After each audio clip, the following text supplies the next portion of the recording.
सात संगत जी, प्यार से कहना धनंकार जी। सात संगत जी, आज का टॉपिक मनुर्भाव। सात संगत एक संदेश इंसानों का जो सदियों सदियों से पीरों पैगंबरों द्वारा इंसान को कहा जा रहा कि यह इंसान जन्म तो इंसान का ले लिया लेकिन इंसानियत कहीं नज़र नहीं आती। तो सात संगत आज भी हम देखते हैं कि जरा सी कोई बात हो तो जरा भी सहनशीलता नहीं, इंसान इंसान का वैरी और कोई भी इंसानियत वाला गुण नहीं। तो सत्संगत उसको चेतन किया जा रहा कि इंसान को ही कहा जा रहा सत्संगत की मनुर्भाव, किसी और पक्षी को, किसी जानवर को ये नहीं कहा जा रहा कि ये सांप आप सांप बनो या पक्षी आप पक्षी बनो। वो तो अपनी पक्षी वाली सारी क्रियाकलाप कर रहा है और वो पक्षी वाले जो गुण होते हैं वो सारे उसके अंदर। और इस तरह से अगर हम देखें सत्संगत तो आज अगर कमी है तो इंसान के अंदर ही, कि वो इंसान होते हुए भी अपनी इंसानियत भूल गया और सत्संगत विपरीत रास्तों पर चलता चला गया। आज हम देख रहे हैं सत्संगत, चाहे घरों परिवारों की बात करें या फिर देशों की बात करें, कि किस तरह से वो हथियार बनाए गए एक दूसरे को नष्ट करने के लिए। और सत्संगत कैसा वैर विरोध। और सत्संगत हम देखें तो प्यार कहीं भी नहीं है। प्यार इस जगत में गायब होता जा रहा है, भूलता जा रहा है इंसान कि प्यार किस चीज़ का नाम है। तो फिर सत्संगत प्रभु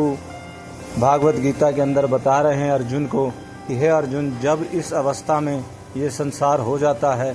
कि इंसान का इंसान वैरी वो और इंसानियत भूल जाता है, धर्म का कहीं नामो निशान नहीं रहता, तब सत्संगत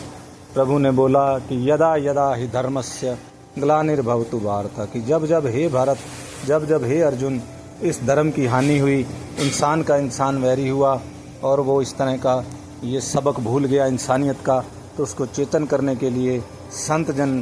पैगंबर धरती पर सत्संगत जी अवतरित होते हैं। और सत्संगत महात्मा तो ये भी बतलाते हैं, हमने सब ने सुना कि संत न होते जगत में जल मरता संसार। वाकई में अगर इस बात की गहराई में जाएं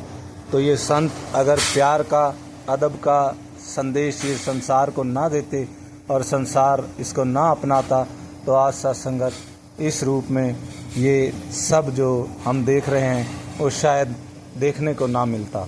तो आओ सत्संगत, जो आज इस धरा पर सतगुरु विराजमान है माता सुदीक्षा सुविंदर हरदेव जी महाराज के रूप में, जो भी वो प्यार का ये संदेश सारी दुनिया को दे रहे हैं, वो चाहे यहाँ फिर वो दूर देशों की बात हो, वहाँ जा कर के इंसान को जगा रहे हैं कि जागो। और जाग कर के ये जो विपरीत भाव हैं आपके, ये जो आप इंसानियत को भूलते जा रहे हो, उसको याद करवा रहे हैं, ये प्यार का पाठ पढ़ा रहे हैं, ये शांति का संदेश जगह जगह पर जा कर के इंसान को उस इंसानियत के बारे में जागरूक कर रहे हैं सत्संगत कि यह इंसान बनो, खाली शरीर इंसान का लेकिन वो करतूत आपके विपरीत वाले। तो फिर आगे महात्मा ये भी कहते हैं उसके लिए सत्संगत कि करतूत पशु की मानव जात, के जाति तो मानव की है लेकिन करतूत पशुओं की है। और सत्संगत ये जब तक बनी रहती है, जब तक जीवन में पूर्ण मुर्शद नहीं आते, हमारा बोध नहीं करवाते कि जिस जोत दा अंश है बंदे उस जोत नू जानते सही। और भी सत्संगत की एक पिता एकस के हम सब बालक, ये आशीर्वाद जब आते हैं तो इंसान सोचने पर मजबूर हो जाता है कि मैं भी उसी पिता की संतान हूँ जिसकी संतान ये है। तो सत्संगत फिर वो नफ़रत गायब होती चली जाती है और मन के अंदर वो भक्ति, वो प्यार, वो सत्कार जागृत होता है। और ये सत्संगत जब जागरूक होता है, जब जीवन में पूर्ण मुर्शद आता है, जब रमा राम का ऊपर से पर्दा उठाता है और बताता है कि हम सब इसके बच्चे हैं, ये हमारा पिता है, तो आओ सत्संगत कृपा करो कि सत्संगत इस रूप में हम जागरूक रहें कि आज धरती पर सतगुरु जो वचन, जो निर्देश, जो जागरूकता प्रदान कर रहे हैं वो ग्रहण करते जाएं और इंसानियत के गुण से सरोबार हो जाएं। सत्संगत जी, प्यार से कहिए धनंकार जी।